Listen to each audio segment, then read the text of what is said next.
Welcome to the Seahawks Squad Show. I'm Anderson Hurst, and I think the Seahawks are the best team in the NFC West.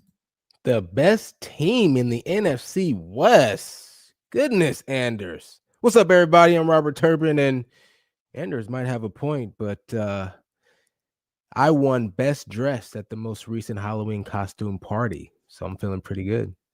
And I'm Corbin Smith, and I don't have to dress up. I always get mistaken for a Halloween character. So. Welcome to the Seahawks Squad Show. Hey, 12, it's the Seahawks Squad. Everything Seattle Seahawks every week. Breaking down all the big hits and game-changing plays from the Emerald City. The way only the Locked On Podcast Network can. Get loud, 12s. The Seahawks Squad Show starts now. What up, 12s? Welcome to the Seahawks Squad Show. Anderson Hurst, Turbo, and Corbin Smith with you today. We had a bye week, so it may have been a while since you've seen a couple of our faces. Corbin still does this stuff every single day on Locked On Seahawks, and if you're a connoisseur of this amazing channel, you've seen quite a bit of him recently. So that has been great, but myself and Turbo took a little hiatus as the Seahawks were on a break. So we're going to do kind of a, I don't want to say mid-season because it's not exactly mid-season just yet, but it's the bye week. So it's a perfect time. Now it isn't the bye week, but we're coming out of the bye week. So it's a perfect time for us to kind of evaluate where we are at this point in the season. We'll look at some trade deadline acquisitions. We'll look at the rest of the NFC West, how the Seahawks stack up. Gave you a little tease on where I think the Seahawks stack up. And then we'll do a little bye week report card. I'm excited to see what my colleagues have to say about this because we'll take a look at the offense as a whole, the defense as a whole through 7 games of the season, and then Mike McDonald and Sam Darnold, Turbo and Corbin will give you their grades for those position groups through the first 7 games of the season, 10 to go. And then, of course, we'll predict the future in the last 10 games. Just a quick little record for where the Seahawks will be at the end of this season, as I always ask. No Nostradamus today, but we'll have to fill those wonderful shoes admirably. But first, I want to tell you that today's episode is brought to you by FanDuel. New customers can bet just $5, and if your bet wins, you'll get $300 in bonus bets to use across the app. Initial thoughts on the bye week. Turbo, I want to start with you here. What does a bye week do? Do you usually like it in the earlier part of this of the season? Do you like it in the end of the season? Do you kind of like it halfway where it kind of is for the Seahawks here? I mean, besides the obvious get healthy, what does a bye week do for an NFL player that's going through that daily schedule? Yeah, great question. The bye week is the most beneficial to us players right smack dab in the middle of the season. You know, you feel like you've gotten lathered up, and then you take a quick short break, and then boom, you come right back to the finish. One that's too early is probably the worst. You know, right in the middle, you get a later one maybe, or one early. The early one is the worst one, okay? Because it just feels like, you know, I mean, you're sore, but you're not really, you're not really hurting yet. You know, it's like you don't even need a bye week, and so guys are less likely to leave and go do anything. It's like you're still locked in. Okay, by week 8, week 9, you're like, peace, everybody. I'll see you guys in a few days. Okay, I'm sick of seeing your faces, and it's a perfect segue to just boom, finish the season strong. Same with like a week 12 or 13 bye week, one that's later on in the season. It's right there. The only negative about having one that's later on in the season is if you've caught any fire, you're susceptible to losing it, you know, after a later bye week. So right smack dab in the middle is the perfect time. Everybody's different. A guy like Sherm, you know, Sherm is somewhere on the beach that's not in the United States during the bye week. You know what I'm saying? It's like, you know, I was the type of guy, I'm not going anywhere. I don't know how to do that. I just feel like I'm losing. If I do that, I'm going to lose an edge somewhere. You know, so everybody's different in how they approach it. Nonetheless, I think it's more of the mental break that really is the healing piece of a bye week for players. What about you, Corbin? Do you think this bye week came at kind of a tough time for Seattle? A couple big wins in the last couple weeks, Houston and Jacksonville.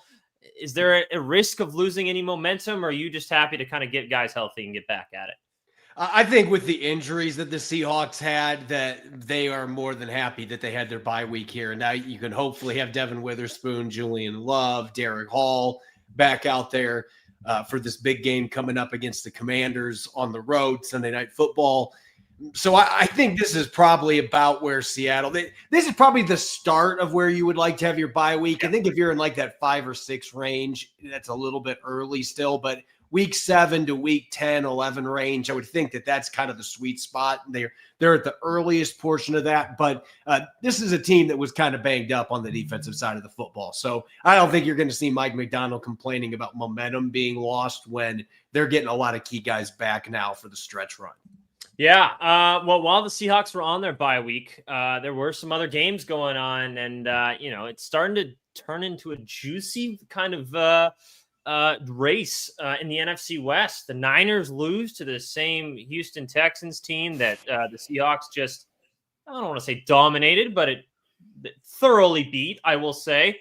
So that adds a kind of an element to it. They dropped to 5-3. But of course, you still have the LA Rams sitting at the top with you. Just kind of want to look straight at this NFC West race here, because obviously there's the wild card and everything as we start to look ahead towards the playoffs a little bit. Who do you guys think is that main threat to Seattle? And is Seattle the best team in the NFC West? Corbin, I'm going to start with you on this one. Well, let's start with that second question here. I feel like the Rams and the Seahawks are extremely close. Like if we were looking at, I'll throw this out there for some of our audience. Let's say it was Madden ratings. Like one team might be like an 85, the other one's an 84. Like they're very close. They're two teams that I think are going to be having some tight battles coming up when they have their 2 NFC West matchups. I am not doubting the San Francisco 49ers. I have learned my lesson on that, specifically this year, but you're starting to see the cracks now with the injuries that they've had. And I just don't know how, with the schedule they've got coming up, they have the toughest schedule of the 3 teams remaining on the docket.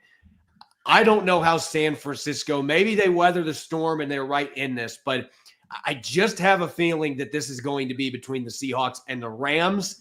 And it could go either way there. I don't necessarily know if there is a team that I would say has much of an edge in terms of overall talent with those two. I think either one of them could be a contender by the end of the season, depending how things play out. But that's going to be the race, in my opinion. And maybe San Francisco will have something to say about that. But I think the injuries that they've got and some of the rookies that they're having to play, that feels like a team that's going to have some slip-ups. I mean, they've already lost to Jacksonville, and now they have this loss to Houston, who was shorthanded in this game. Didn't even have their top 2 receivers, but C.J. Stroud looked like a different quarterback. It just feels like there are signs that things could potentially unravel a bit for them in this race. Turbo, do you feel the same about the Niners? I mean, obviously the Rams are still there, same record as the Seahawks. They won the division last year, but is it starting to get to the point with the injuries that they have that it's safe to kind of count them out of the true contenders in the NFC West? Or they're kind of they still hang around even with all this? I still cannot believe how Kyle Shanahan still keeps racking up wins with the injuries that he has. But how do you feel about San Francisco in terms of, being a contender for the NFC West? Yeah, I can't count them out yet, and because there's still time. There's still time. The trade deadline, I believe, is November 4th.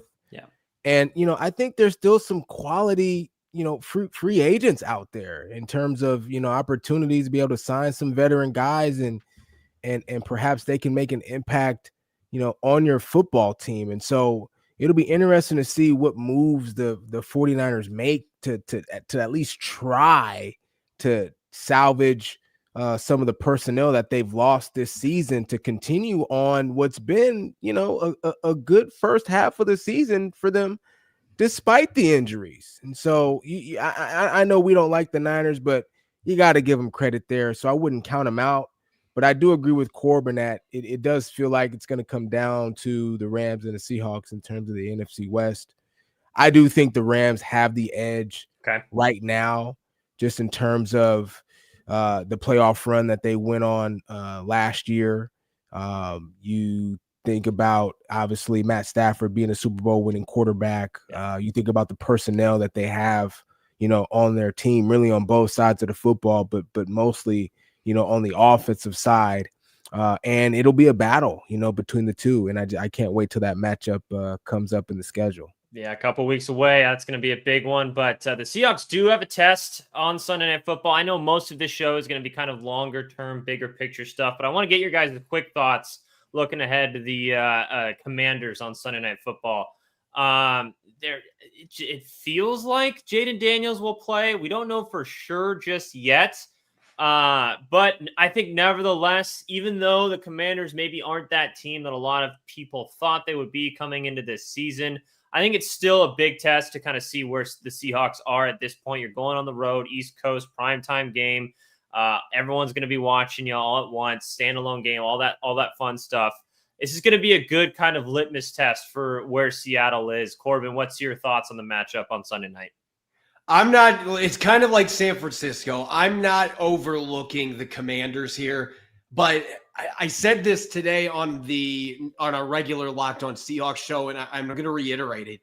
This team looks really old to me. They do not look, they've got some old dudes. It's not like it's a lie. Like they look like they have lost a step collectively with that football team. And I'm speaking for the games Jaden Daniels has played in too. Not that he has regressed, but I think you just don't see a team that just looks like they're getting boat raced athletically most weeks. And so I'm wondering how the Seahawks are going to attack that going into this game. And you also have to consider the desperation factor. They've got 5 losses now.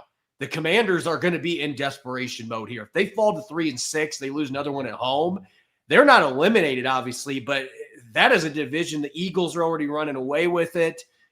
Dallas has been up and down, but Dallas, in my opinion, has been more consistent than what Washington has been this year, which is saying something. So this is a team that's got a lot of talent on paper, and I think any given Sunday they can play to that level. But I do feel like, I've watched 3 or 4 of their games, and I see a team that looks sluggish. I see a team that looks like it's running at a snail's pace in a lot of regards. It's hard to win football games in the NFL when you have that issue, and older guys aren't going to suddenly get that spark back. They've got one of the older teams in the NFL, and it's showing up on the field.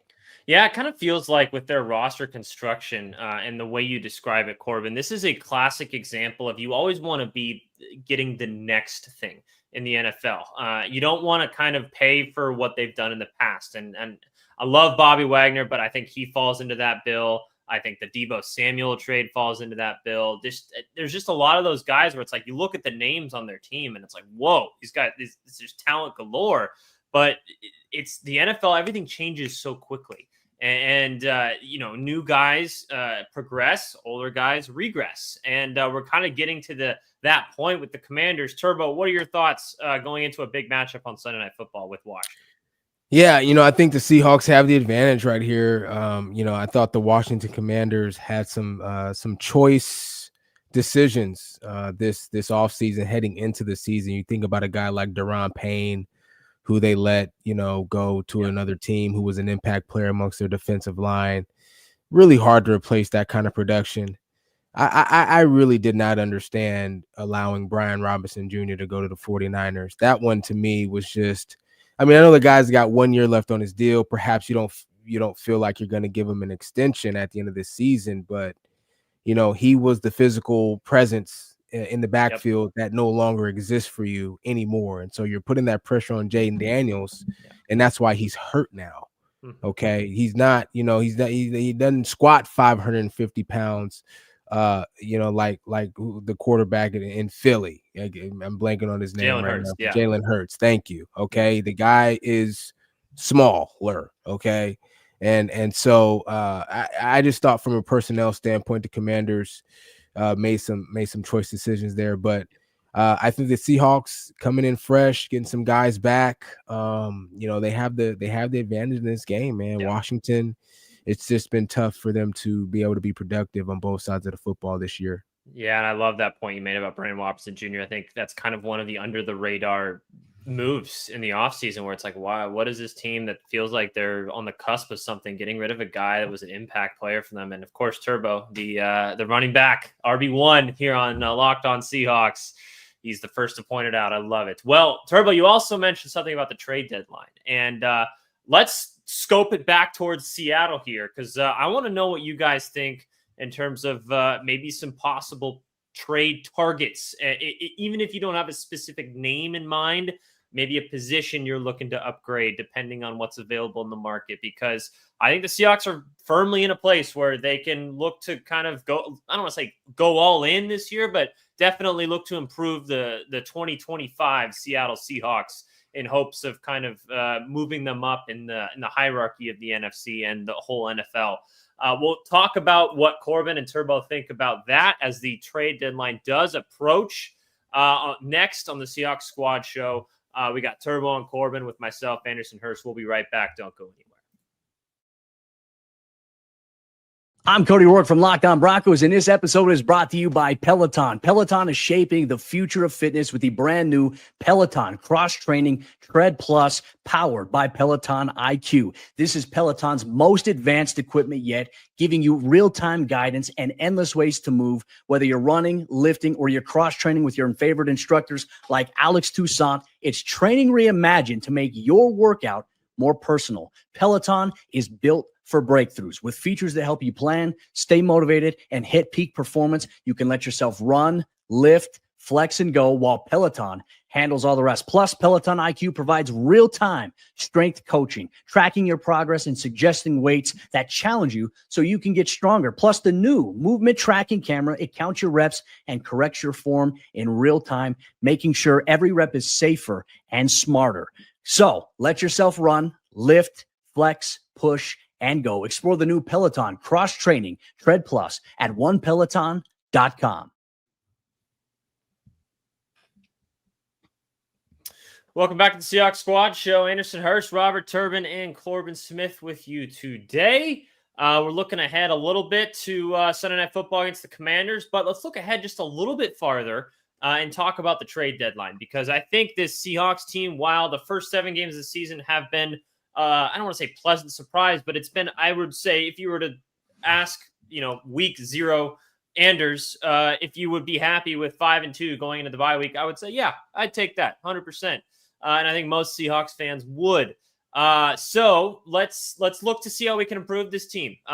There's a couple pieces on the roster, maybe some outgoing players as well. You hear the Reek Woolen name keeps getting thrown out there in the rumor mill. I'm curious what you guys think about that. But before we get to that situation specifically, I want to know if you were to upgrade a position, maybe eyeing a certain person or a position group. Corbin, where are you looking number 1 for John Schneider? It's got to be right guard. And I've tried the last couple weeks to talk myself into, okay, you have a new coaching staff on offense. Maybe you give a little bit more of a leash for Anthony Bradford. And then I saw him tackle Zach Charbonnet in the backfield the other day, and I can't watch it anymore. Like I just, from a technique standpoint, it's year 3. I can't watch that anymore. They have an offensive line that is much improved except for one position. And that is the spot. Look, I've got a trade proposal that I'm ready to throw out here that I think can upgrade 2 positions. That makes a lot of sense for the Seahawks. But the first name I'm going to throw out is Cesar Ruiz of the Saints, because his best season in the NFL was last year with this same coaching staff. Kubiak, John Benton, they know him well. He's 26. This guy can be a building block for your line. He's only 2 years older than Bradford, and in my opinion, a significantly better player. Go out and see if the Saints, it looks like they're already going to be buyers or sellers. Yep. Go out and see what it's going to take to bring him in. He's under contract for a couple years at a manageable price. Ruiz would be a player that makes sense. Wyatt Teller, I know Seahawks fans don't like that name because he heard of Uchenna Nwosu. I guarantee you Uchenna Nwosu would not care if he's going to help them win football games. And so this is the proposal I'm making, guys. Send 2 first-round picks for the next 2 years, a 3rd rounder, a 5th rounder to Cleveland for Myles Garrett and Wyatt Teller. Go get yourself a marquee pass rusher, a future first ballot Hall of Famer. Wyatt Teller, to upgrade your offensive line. Hey, you Wait a laugh like. minute. Tell me What are the they? team What are the that would play Seahawks giving up? Seattle Seahawks if they upgrade What are those they giving up? positions. I'm not laughing at the proposal. And I would I'm put laughing at Derek Hall Turbo's in that face. trade too. Wait. Because then you don't have to trade. What are the Seahawks giving up again? 2 first Huh? round. You said they're giving up 2 back-to-back first rounders, a third and a fifth, and Derek Hall to get Myles Garrett and Wyatt Teller. I've instantly got a major upgrade at right guard. I just brought in a future first ballot Hall of Famer that, oh, by the way, just had 5 sacks in the game last week. And the cap hits for the next 4 years are all under $21 million after the trade would go through. Like, I'm willing to trade those assets for that guy. Well, I think Seattle, they might not be one player away, but tell me that would not be immediately a team that nobody wants to play in the NFC. Oh, yeah. You upgrade right guard and you bring Myles Garrett in to go with Leonard Williams and Byron Murphy and DeMarcus Lawrence and company. Like, if I'm an offensive coordinator, I'm taking sleeping meds and it ain't working that week trying to prepare for that team. Couple questions. Yeah, Turbo, just initial thoughts before I follow up. No, go ahead, please. I just have a couple questions. Number one, obviously it looks like Myles Garrett wants to get out of there. I think everyone saw what was happening with what was going on in his insane game, and they were still losing by like 3 scores. And it was just like, there's not a guy in the NFL I feel worse for than Myles Garrett. Like, he basically got put in a corner that he had to sign that contract because Jimmy Haslam is a moron and was not going to trade him. But look, if there's anybody that can talk Jimmy Haslam into actually doing this, I think John Schneider might be the guy that can do it, because Cleveland ain't going to contend in the next 4 years. I'm sorry. It ain't happening. So go get your first round picks, and Seattle's going to be picking late in the first round. Like, go do it. And you bring in a guy that is, in my opinion, I know generational's thrown out a lot, but he's a generational player, man. Yes. Like, I think it would be a phenomenal addition. There's an argument to be made that he is the best football player in the NFL right now, period. I'd put him in that small list. Absolutely. Yes. So everyone talks about the Micah Parsons trade to Green Bay. This would be more impactful, especially considering that you're also addressing your position of need. The question is, how do we get Jimmy Haslam to say yes to this? Man, well, maybe there's some more legal issues for Flying J or whatever his business is, and John Schneider can hold that over him. I don't know. All right, Turbo, what are your thoughts? I'm sorry, but like Jimmy Haslam, like you have a dumpster fire that is perpetually rolling down the river. Myles Garrett is not going to play for a championship contender there. You need to let him have that opportunity and give some first-round picks to your team and hope you don't burn those like you've done like 10 other times in the last 20 years. Like, I think it makes sense for both teams. Seattle's got the cap space. Cleveland might have to. The dead cap hits, I get it, but like, you kind of put yourself in this position by giving Deshaun Watson the contract that you did. Everything else just was a domino off that. Like, at some point, you got to just call your losses and say, look, let's just start over. And Seattle can benefit from that. But just because it's the right thing to do, and that most people, if they were in Jimmy Haslam's shoes, doesn't mean the Browns are going to do it, Corbin. No, that's the issue. They might have to play like the opposite game or something. Like, John Schneider needs to call, like, we have absolutely no interest in Myles Garrett. Oh, we'll trade him to you.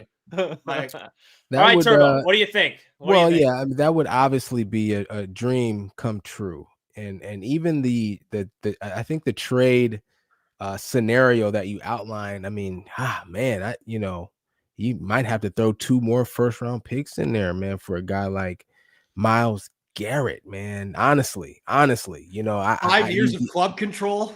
I mean, that's a lot of real estate, to give up for one player, although it likely be worth it because that's a rare human being. I do love your point about right guard because obviously it starts and finishes at the offensive line, and if they can find a way to upgrade there, that would be tremendous for the Seahawks. If they were looking for an edge rusher in a trade, would a guy like Kayvon Thibodeau make sense at a much lower price and a much younger player who I think could likely flourish with the veterans that we have on our defensive line right now, perhaps that might be a good choice as well, for the Seahawks. But the position, to answer the original question, Anders, that I'm looking at is on the defensive side, and it's linebacker. And would it make sense after the recent comments that we heard from Cincinnati Bengals linebacker Logan Wilson, who's a little older, he's 29, so you're bringing in and you be trading for a veteran player, but he's one of those guys that's got a high motor, he's downhill, he plays like his head is on fire, and might be a good complement to what we have at the position right now after experiencing a little inconsistencies, at that level, at that second level of the defense. And so that's where kind of my brain goes in terms of, right guard for sure, maybe linebacker, maybe a guy like Logan Wilson, who's a solid veteran player from the Cincinnati Bengals. I like that. I think a linebacker, if you've listened to our shows in the past, that's been something myself and Chris Crawford have been kind of pounding the drum on, that we were a little questionable going into the season with the linebacker depth. I think just adding someone there. I'll throw in a familiar name, Jordan Brooks from the Miami Dolphins, because he's been playing really well for them. I'm not sure what the cap situation would look like. I don't know, what you'd have to give up for him, but just from a very surface level, it seems like the Miami Dolphins are in a similar situation that the Cleveland Browns are in the fact that they're not going anywhere this year. Go ahead, and Corbin. That's why I'm going to throw out one more position here. Okay. I don't think wide receiver is a huge need necessarily, but I'd be calling Miami about Jalen Waddle, because could you imagine adding that kind of speed to your receiving core?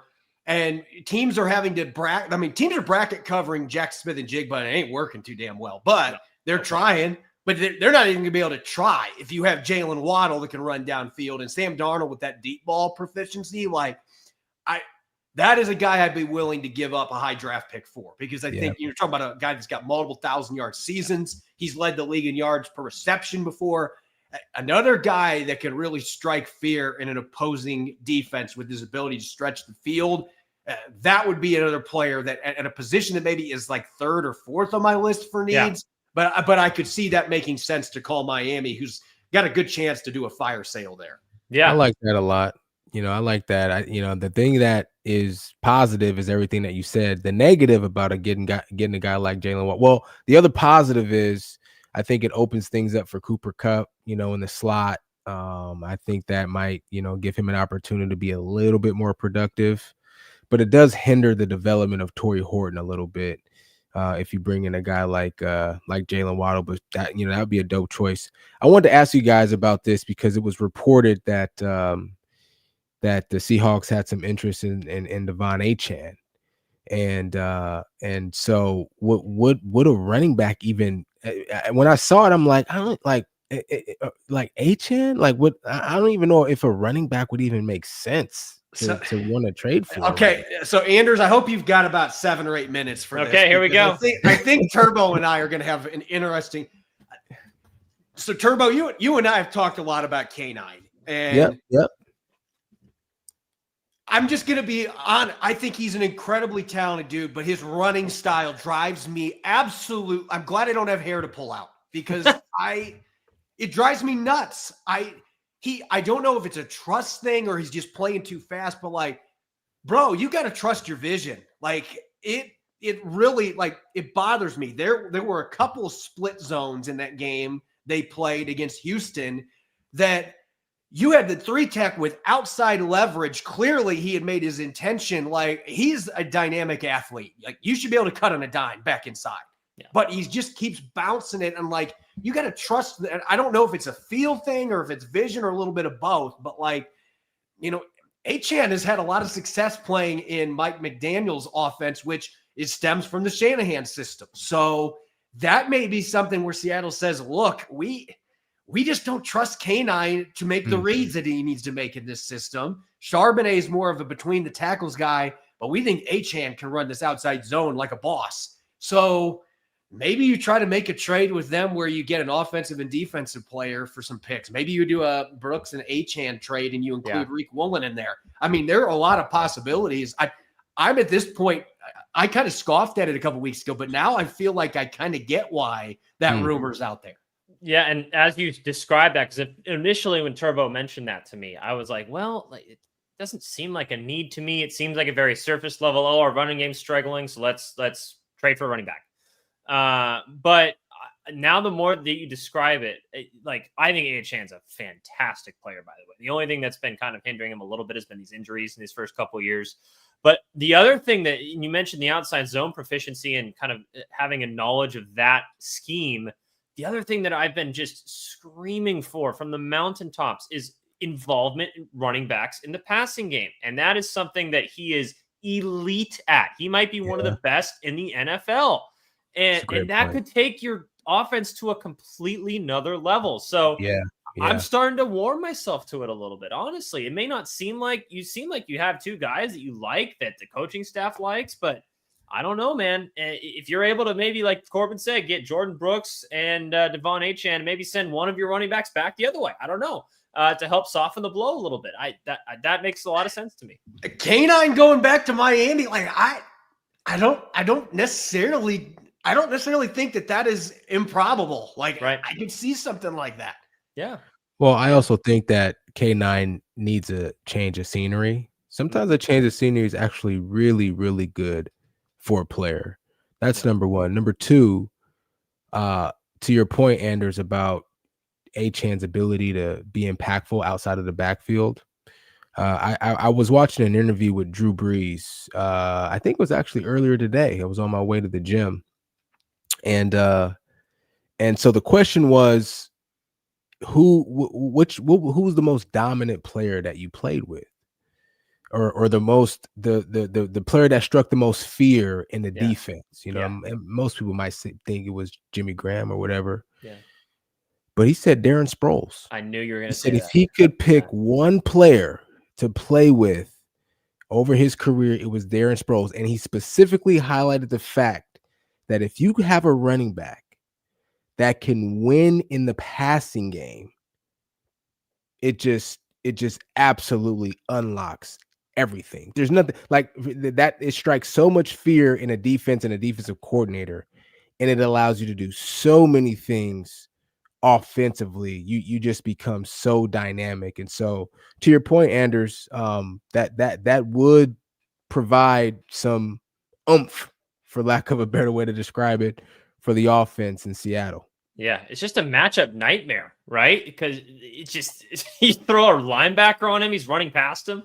But he's also got the feel. He has the feel for the zone run game that Ken Walker, I don't know what it is. It comes and goes. Like there are times where it looks like he's got it. And then there were at least 3 or 4 runs in that Monday night game against the Texans that I had to go back and watch a couple of times. I'm like, I just want our listeners to understand, like, and Rob and Turbo can talk about this too, having done it himself. Like creases in the NFL, they last for a millisecond. Like you got to be able to find those creases. You got to get to them quick. Mm-hmm. And it's a vision thing. It's a feel thing.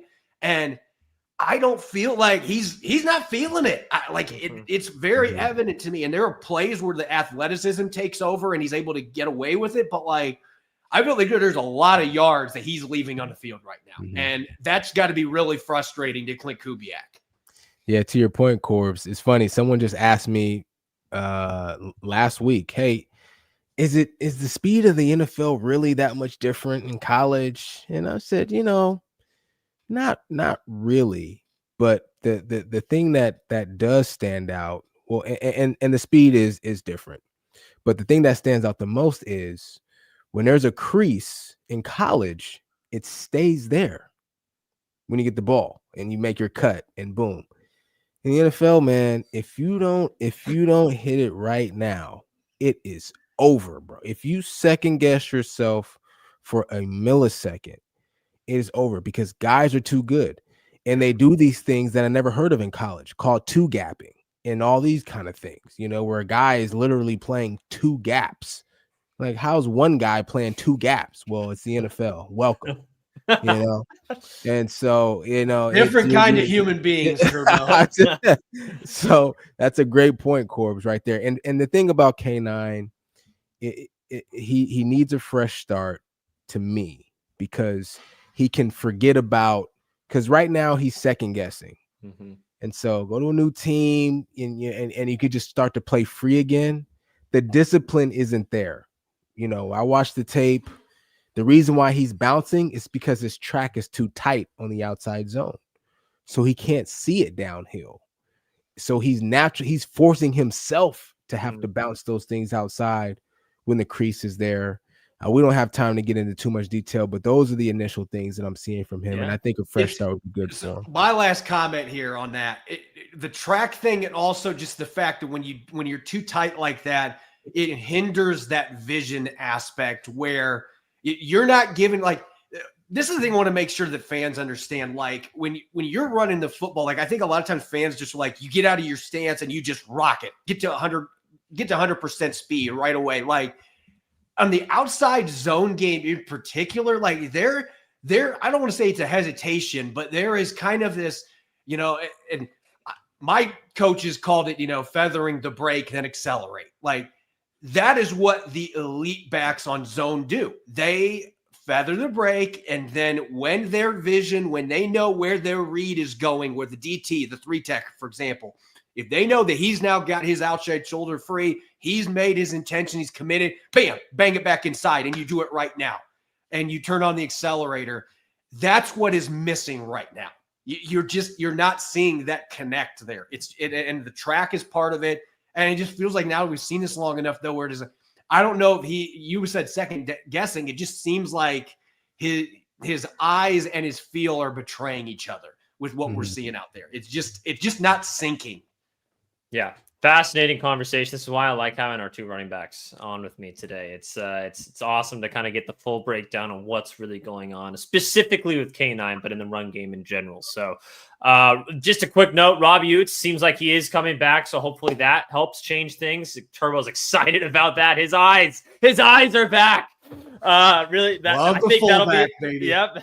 That'll be a big difference maker. We're a little bit late. So we'll end that segment right there. When we come back, I'm excited for this one too. I want to get the bye week report card from these guys. We'll talk about the offense as a whole, the defense as a whole, Sam Darnold and Mike McDonald. Those will be the four areas that we're looking at, giving a grade through 7 weeks of the season with 10 to go with the Seahawks at 5-2. Here on the Seahawks Squad Show. Don't go anywhere. We will be right back.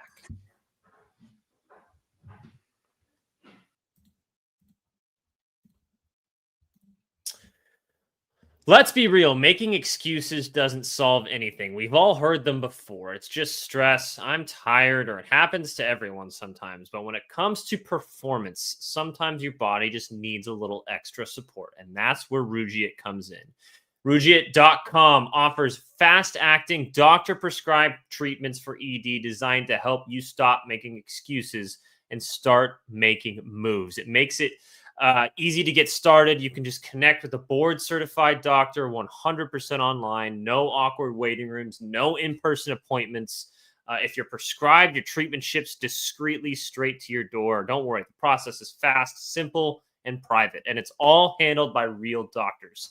It's about confidence, connection, and getting back the moments that matter. Visit rugiet.com/LockedOnNFL to get 15% off your first order. That's rugiet.com/LockedOnNFL.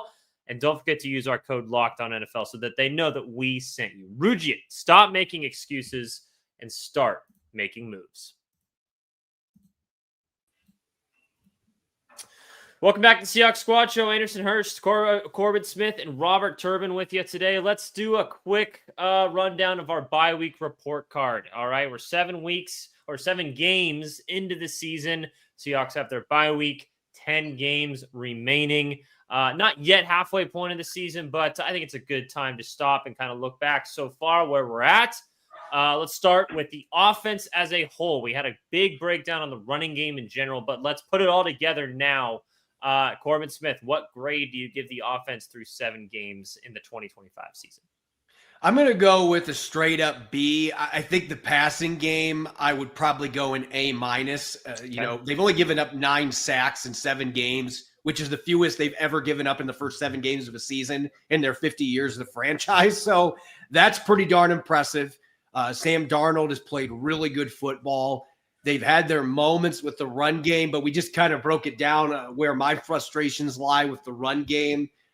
I can't give the run game any better than a C. So for me, it kind of evens out to being a flat B, where I feel like the passing game has really carried a 5th-ranked scoring offense. And I would just love to see what this would look like if there was just a little more consistency with their ground game. And maybe that comes from making some changes with your running backs. Who knows? But to me, that's dragged it down a little bit, even though they've put a lot of points on the board. All right, Turbo, what do you think? Offensive grade? Yeah, B minus. B minus. I think that'll improve greatly by the end of the season. But there's a couple things that I'm looking at. I agree with Corbin 100% in terms of the run game. It's been mostly low than high, and you just got to take that into consideration, especially in terms of the style of play that the Seahawks want to play in and the system that has been implemented within this offense. The other reason, though, is when it comes to the passing game, it's like, Sam Darnold and JSN have been just fantastic. Yeah. I don't know another way to describe it. But, when it comes to some of the other targets, I know AJ Barner's a guy that has kind of come on at the tight end spot. But, sometimes Cooper Kupp's there and sometimes he's not. And sometimes you can say that same thing about the tight ends. There's been some turnovers in the passing game. I just think there's another level that it can be taken to, the passing game, because it's already good. But there's another level there. And if we can unlock that, I think the Seahawks team is really going to be soaring this second half of the season. So I give it a B minus. I grade hard. But it's with the vision of knowing this may end up in A minus by the time we finish the season. And see, I kind of landed A minus right now. I mean, Corbin said it. You're tied for 5th in points per game. To me, that's all that matters, right? You're trying to score points, and how it's looked at this. There are some bones to pick with certain parts of the offense, but at the end of the day, your job is to just score points. And Colts, Cowboys, Lions, and Bills are the only teams that are scoring more points than the Seahawks right now per game. So I don't think it's perfect by any means, but I can't give it anything less than an A minus. So, man, if you guys think it's a B or B minus at this point, I'm excited to see what the second half of the season could show for this offense if it really has that potential. Which I think, again, it's so weird to think about that, because we kind of expected this, I believe, to be kind of a middle of the road offense, be efficient but not necessarily going to outscore your problems sort of offense. But man, it's been anything but. There's been a couple games where the offenses carry these guys. So let's look at the other side of the ball, defense. I think I'll start with mine. I'm going to go, and I guess this is another reason why I give the offense an A minus. I think it's also compared to expectations as well. I'm going to go B minus with the defense. I realize that their defense has been very good, but I expected them to be better at this point. So that's where I lie defensively, and I still think they can be better. I think you're at this point with the roster that you have, you're getting a lot out of the offense. I don't expect to get a ton more, but defensively, I expect there to be, I think there's another level for this team to go. Turbo, what do you think defensively? What's the defense points per game? I'm going to look at it right now. They're 6th. So same thing. Well, just a little over 19 points per game. And you give them a B minus? Well, if it's about scoring points, then 7th now, actually. It's got 6th. It must got to have be been about 6 keeping teams out of the end zone too. Yeah. But again, it's compared to expectations, right? I didn't expect this offense to be a top 10 offense or a top 5 offense. And the fact that they're doing that, I'm over the moon. I did expect this offense to be, this defense to be a top 5 defense. Interesting. Yeah, I give the defense an A minus. Okay. And the reason being is because first of all, they've weathered the storm, I think, in a lot of ways in terms of the injuries that have come across the defense throughout this season. Yep. And the big thing is, man, they're generating pressure on the quarterback. And I really love that. The weakness right now is in the secondary. And, you hope with Devin Witherspoon coming back, Julian Love, that greatly improves. And then your weakness becomes maybe at linebacker. But I give it an A-, man. The defense has come to play. They've been there. And so, I think there's some room for growth as well. But A- is my grade for the defense. Corbin? I'm going to go B+, just a hair below Turbo. I think you have to look at this from a positional breakdown. Other than the Tampa Bay game, the defensive line has been ferocious. They have been absolutely dominant. They're the only team in the NFL with 4 players with 20 or more pressures, so they have really been getting after it with that front line. Linebackers, I think Drake Thomas has been a really pleasant surprise here the last few games. Ernest Jones is playing like an all-pro. He's having a fantastic season. Yep. And even in the secondary, I think the safety group, oddly enough, I would maybe give the highest grade just because the injuries. I mean, Julian Love and Eamon Warrior have both missed at least 3 games, but give Tayakata his flowers, man. Tayakata has played really good football in there. They're 3-1 in the games he started. D'Anthony Bell's giving them some good snaps. Kobe Bryant still playing at a pretty high levels, missed more tackles than you'd like to see. But that's really been the one thing that's been a bugaboo for this defense. They've missed a lot of tackles.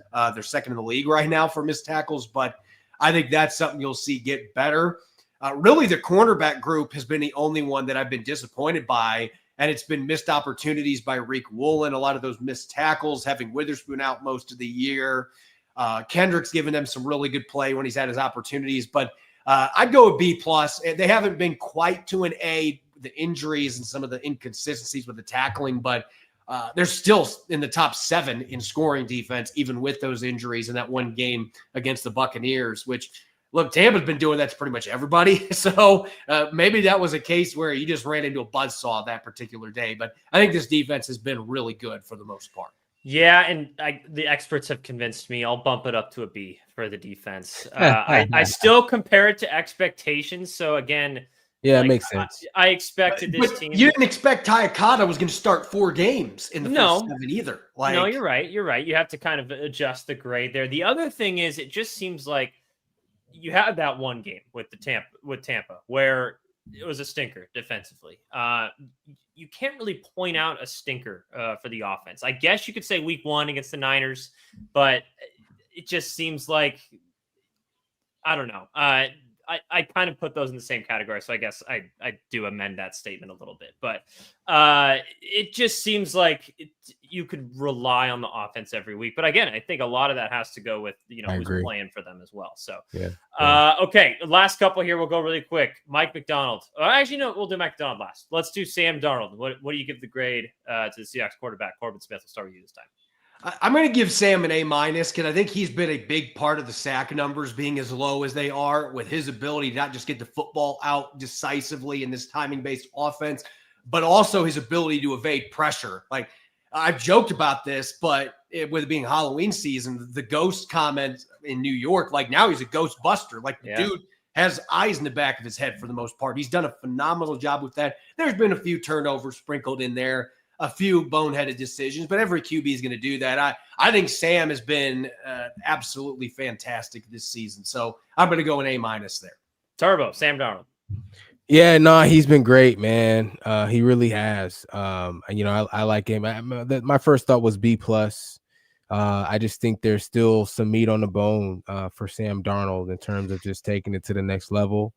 But there's no doubt that he's been excellent this season. I'm going to go A. And I think it's because, barring Tampa, he's been the best quarterback in every game they've played this season, which, you have to look at the opponents that you're facing. It doesn't say a You lot. make an argument in some ways he was better than Baker in that And game. I was about to say that he went toe to toe with him in that game. At least he was, like, I think, even on the same level as Baker Mayfield in that game. So, I mean, that's not the only metric, obviously, that you can look at, but I just think what you're getting from him, if you continue to get this for the rest of the season, sign me up and then some. He's been so good, so efficient. He takes care of the football. Little iffy on that against Houston, but I think there was some situational stuff going on that it's not. Hopefully, that's an anomaly more than anything else. But yeah, I'm gonna go A for Sam Darnold. All right, Mike McDonald, Turbo. What do you think? A. Yeah, Mike's got it going. He's got the team going good right now. He just loved his demeanor, his approach. His ability to make adjustments from game to game, his ability to make adjustments in game. And Mike McDonald, he's a real one. He's a dude for sure. So I give him an A. Corbin. I'm going to go with a B+, and the only reason I've got it that low is because there have been too many times this year where the clock management, which reflects on the head coach. I'm thinking the end of the first half of that Texans game, and you could tell he was irked by that. When I even asked him the Monday or Tuesday after that, you could tell he's like, I really don't want to talk about this because I'm upset about it. But like, that is still the one area that feels like, and that goes with the entire coaching staff as well. But that's going to fall on the head coach. I still think that's something he's got some room to grow in that is significant. Like, you definitely can lose games by messing those things up. Yeah. So he's going to have to improve on that. But as far as implementing a culture and getting guys to buy in and making adjustments in game and stuff, I think he's as good as anybody right now in the NFL. So I'll go with a B+. I guess I'm a hard grader in this regard. So yeah, no, I will go right in between you guys. I'll go A-. I agree with some of the clock management stuff has been a little bit like annoying. I don't want to say frustrating because I think it's a very small. It's not like he lost a game because of it or anything like that. But what you said about the culture is the biggest thing for me. It seems like everyone's rowing in the right direction. The leadership has been excellent from the players' perspective. And I love how he took ownership for the kind of blunder against Tampa Bay. He was like, that's on me. He could have easily made excuses about injuries.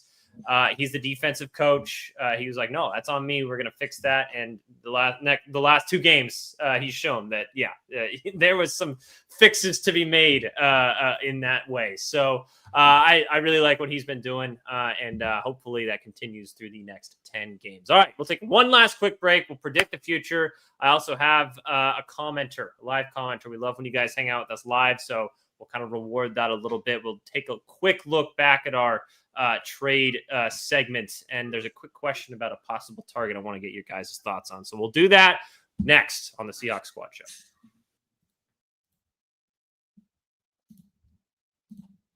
The NBA is back, and there's no better place to get in on the action than FanDuel, the official sports betting partner of the NBA. Even if you miss the start of the game or want to ride the hot hand, FanDuel has live bets on everything from who will score next to fourth quarter comebacks. Plus, you can even combine your live bets into a same-game parlay for a shot at a bigger payout. It keeps every game exciting, especially when your team's making that late push. Right now, FanDuel is giving new customers $300 in bonus bets when your first $5 bet wins. So head to FanDuel.com and sign up to play your game with FanDuel, the official sports betting partner of the NBA. Good timing with that NBA betting ad. Here we go. Welcome back to Seahawks Squad Show. Anderson Hurst, Corbin Smith, and Robert Turbin with you. Quick comment here before we kind of get going to the Predict the Future segment. Newbie says, what do you guys think about Bradley Chubb from the Miami Dolphins? Seems like someone who might be available, edge rusher. Corbin, what are your thoughts? I'd pass. I just think his best football is in the past. He's had a lot of injuries. I just don't think he's better than what they have. Sure. Yeah. Same. Okay. Even as like an add-on, if you are going to go get Achane, I'd rather go get like Thibodeau or something. Okay. I also think Trey Hendrickson, like Cincinnati, like at some point, Cincinnati, I mean, you just lost to the Jets. Yeah. Like at some point, like, and he's a little banged up right now, but I think I'd still be calling there too. Like if you're going to trade for an edge, it's got to be either somebody that's got really high ceiling, like a Kayvon Thibodeau, or somebody like a Trey Hendrickson or Myles Garrett that's just going to be taking your defense to another level. Because to me, it's not a bad group that they've got there.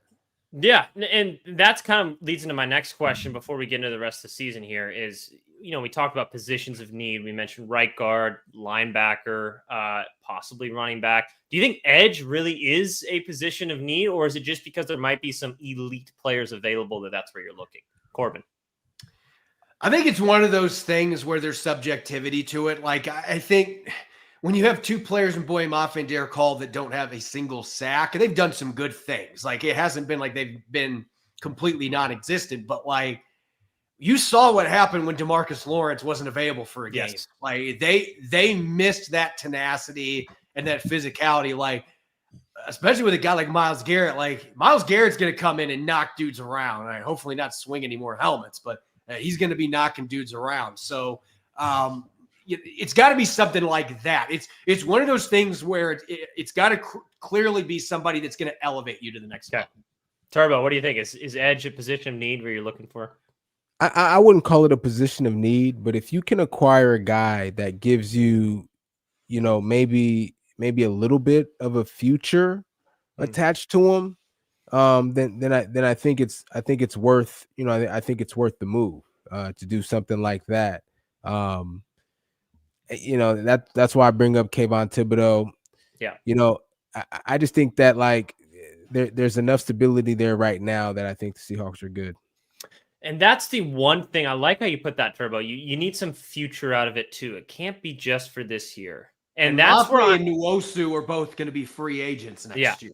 Yeah. So so you can almost anything that you get is going to be more in return. And again, that's why Myles Garrett, that's another reason I'm like, look, I'm willing to give up what it takes to get him because the dude's under contract till probably the end of his career. Like, and that's my question. But that's the thing then, Corb. Like he's 29.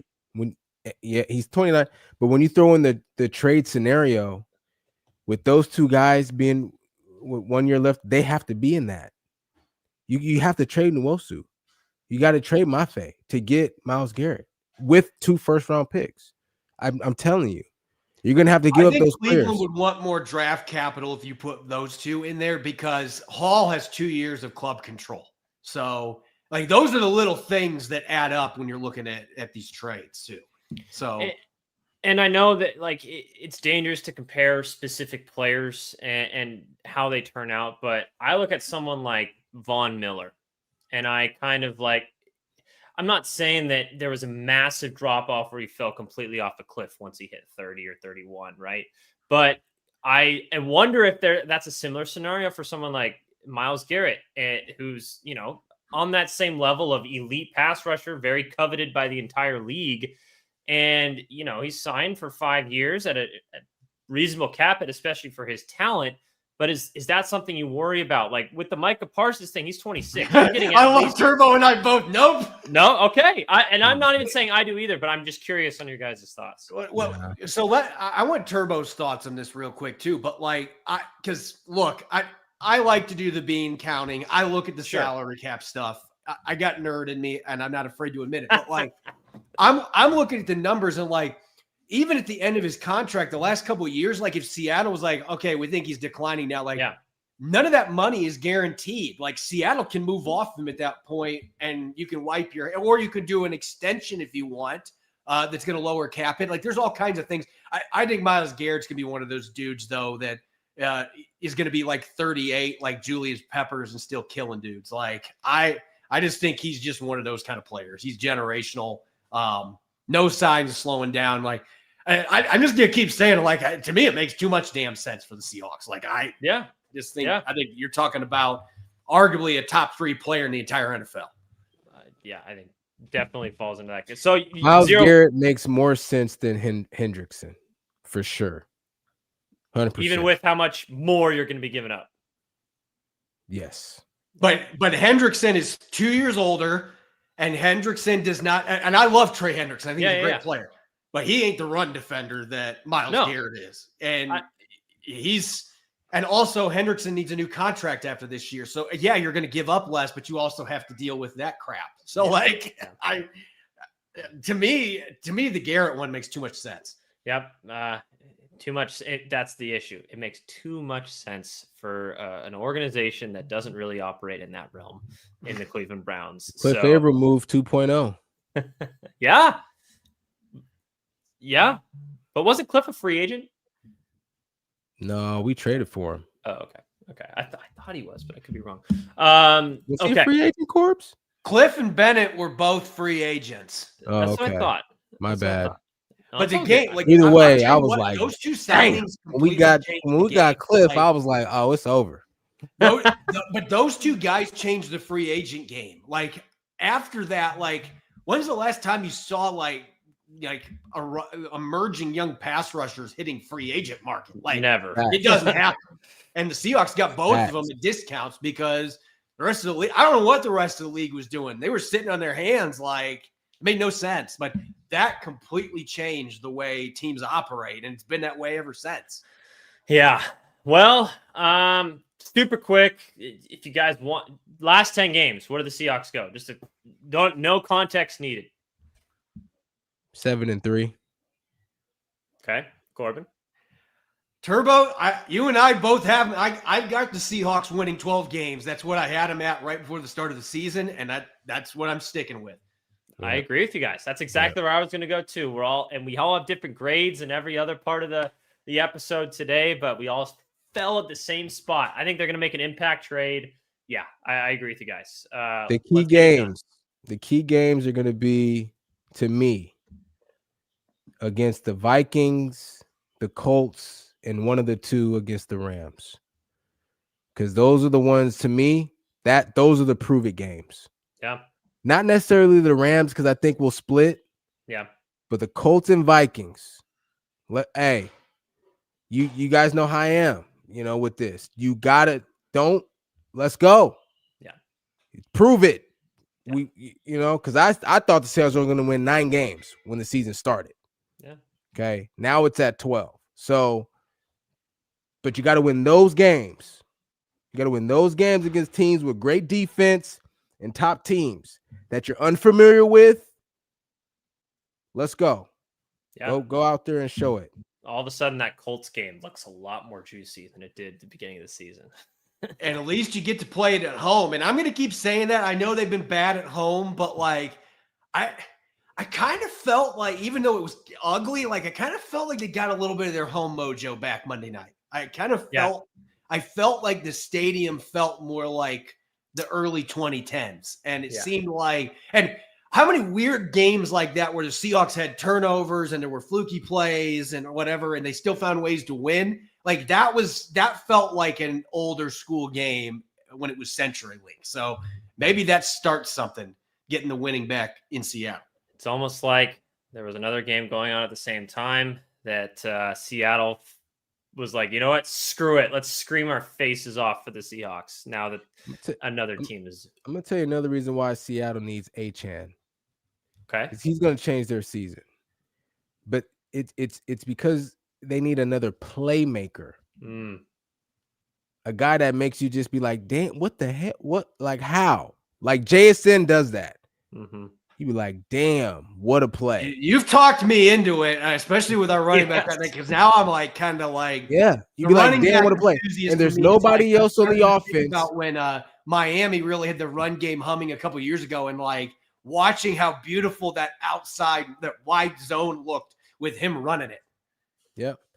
Sam Darnold will give you a couple of those, like, oh man, that was a great play. But it's not like he's Lamar Jackson or something, right? Right. They need another guy. Yeah. That makes you say, wow, what a play. Yeah. And Achane, he does that. Yeah, I think they have one of those, like the guys that make the defense scheme around a player. They have one of them, I think, in JSN right now, easily. Yes.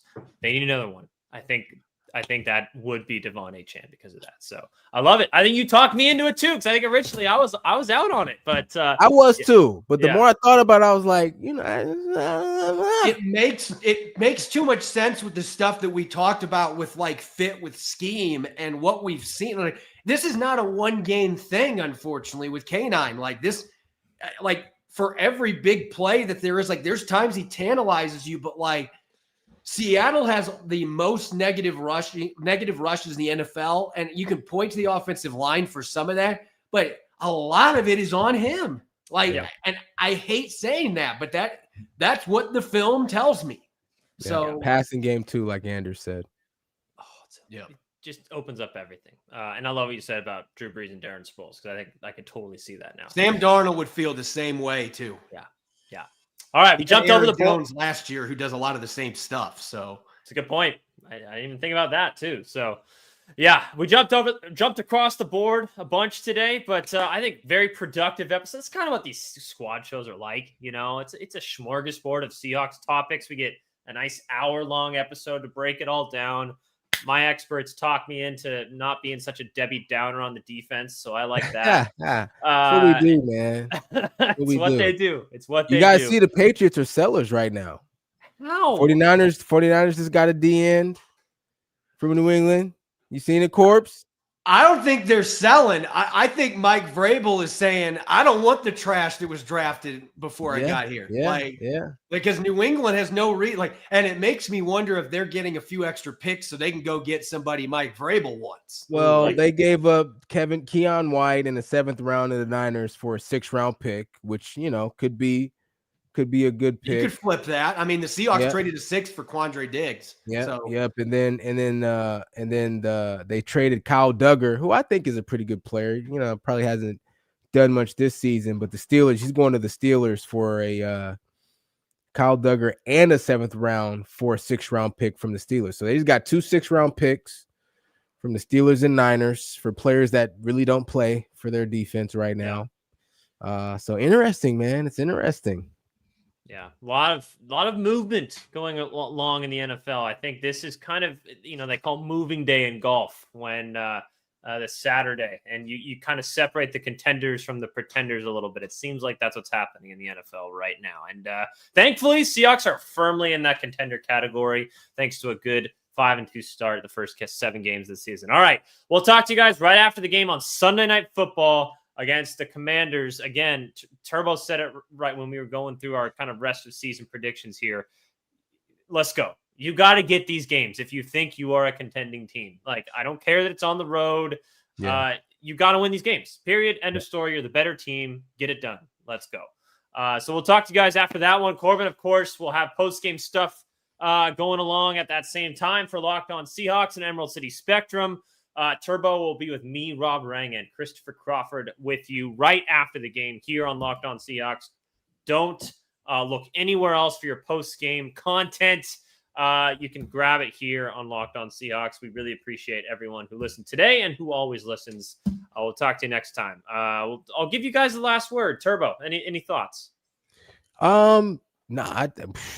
I think we hit really everything. We did hit everything. A great show. Yeah. All right. No last thoughts, man. Just I look forward to seeing the Seahawks here second half. Let's go. Corbin, last thoughts? Cooper Kupp is going to go off in Washington. I'm calling it right now. We're ending on that. Go Seahawks. We'll talk to you after the game.